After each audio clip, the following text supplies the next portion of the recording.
Hello everybody, and welcome back to another Elections Now video. Today we're going to be taking a look at what the Senate Republicans blocking the independent commission on the January 6th Capitol insurrection means. So not only the political implications and consequences that this has on both political parties, but the details and background of what this commission was entailed to do, sort of its job description. So let's just get straight into this video. So firstly, what was this commission? So this was an independent body that would have been created by the chambers of Congress to investigate the January 6th attack on the U.S. Capitol.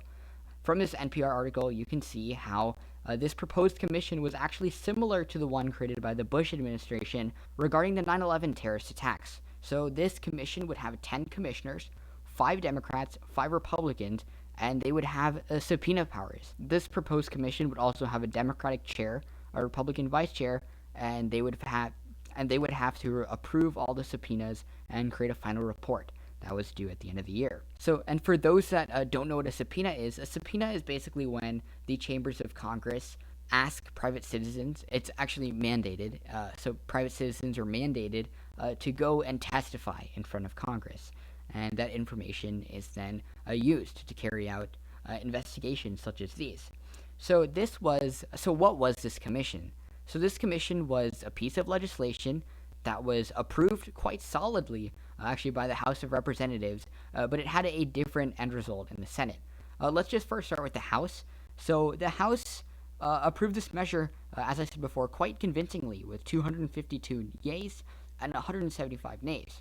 And that is actually quite a high number, as it's above the majority that they needed to approve the measure.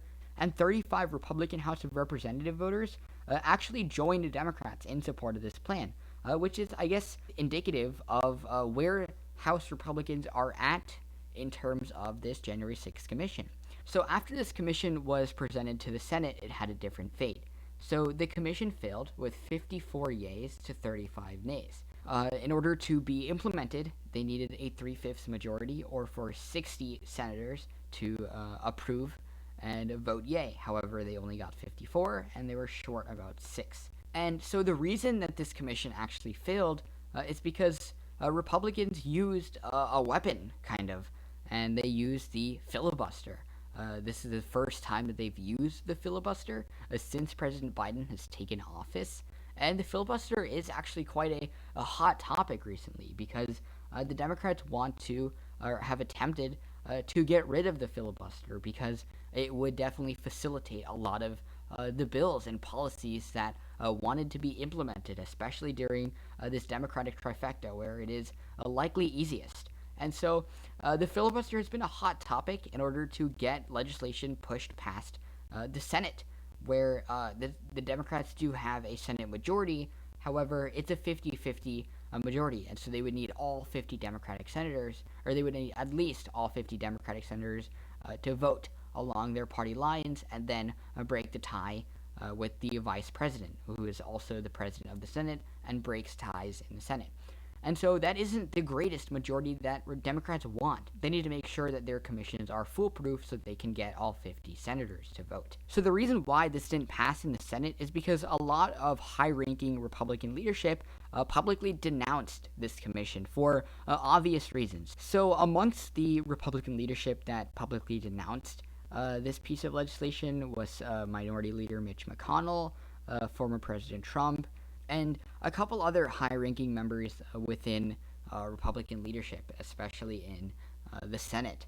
So a lot of these Republican leaders and high-ranking officials within the party gave a plethora of reasons why they didn't want to, but overwhelming party consensus was that this was a political move. As Senator Mitch McConnell said, this was, quote, a purely political exercise, and Donald Trump, former President Donald Trump, said this was, quote, a Democratic trap. And so a lot of Republican sentiment towards this commission was one of this was a political move. And regardless of whether you believe that or not, and so those were the public reasons why they decided not to support this commission. But obviously, this looks bad for the Republican Party. If this commission had passed, this would look bad for the Republican Party. It would be them shooting themselves in the foot if this commission had actually passed. When I later outline the Republican senators that actually voted to advance this bill in the Senate, you'll understand why uh, certain members voted the way they did.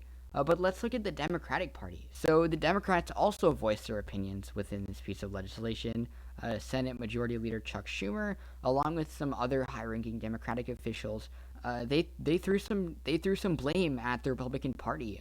Senate Majority Leader Chuck Schumer said, "quote Shame on the Republican Party for trying to sweep the horrors of that day under the rug because they're afraid of Donald Trump."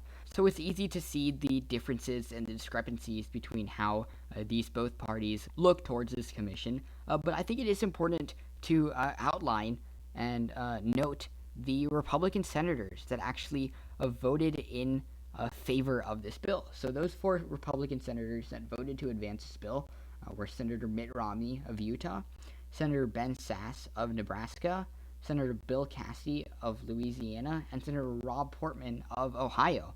And specifically, those aren't surprising senators. Senator Mitt Romney and Senator Ben Sasse have been largely vocal critics of President Trump and have been sort of centered in the Republican Party. And they've actually voted a lot less with the Republican Party than you think. And Senator Mitt Romney of Utah was the only Republican senator that voted to impeach Donald Trump. Obviously, there wasn't enough support to actually impeach the former president, but it's important to note that Mitt Romney was the only Republican senator that actually voted to impeach former President Trump. So this list actually isn't surprising. These are all fairly centered Republican senators. But what is surprising is the senators that aren't on this list. So there are a plethora of senators, of Republican senators that come from swing states that should be on this list.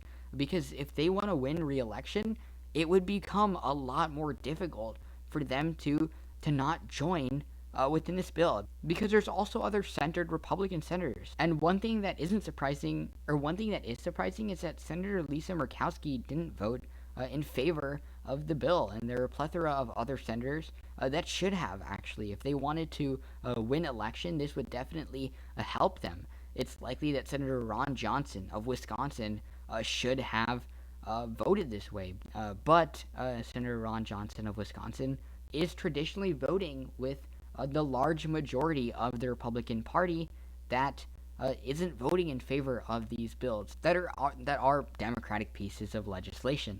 And so it's important to note what this commission means, right? Because so this isn't about just the commission, right? It's about how the Republican Party wants to approach the Capitol insurrection. It's about where the Republican Party is moving in terms of this political ideology. It's important to note that there are Republican senators that voted against their party. That isn't surprising, but when it's in context of a commission that was set to investigate something that could or could not have been instigated by a leadership within their own party, it's important to note that the Republican Party is at a divide here. It's at a split between the new sort of ideological stance that is taken in context of senators such as Josh Hawley supporting President Trump, and then the senators that aren't doing that, the senators that are more traditional, such as Mitt Romney and Ben Sasse. And so it's important to note that the Republican Party needs to make a decision here, because wherever it goes, it is splitting votes, and the Republican Party can't win elections if it's splitting votes. Obviously, this isn't happening on senatorial elections, but 2024 is going to be a turning point. The Republican Party can play a traditional Republican. It can move towards what it was in the early 2000s and in the 1900s. It can move towards the ideals of Mitt Romney, of President Bush, or it can go in the other direction. It can go in the way of President Trump, in the way of Josh Hawley, in the way of this Capitol insurrection, or it can go in the way of President Trump, of Senator Josh Hawley, and other people that publicly support and endorse that different form of politics, because we are at a turning point. We are at a corner in American politics. And so it is important to understand that this commission failing is not about just this commission failing, but it's also about how Senate Republicans feel about this commission, how Senate Republicans feel about the January 6th attack. They have largely different opinions than the 4 senators that voted against them. It's important to note why this happened, because this is going to be what modern day politics looks like for the future. And so it's important to note that we are at a turning point in America. We are at a time more polarized than any other of American history. And so, thank you all for watching. I hope this was informative, and goodbye.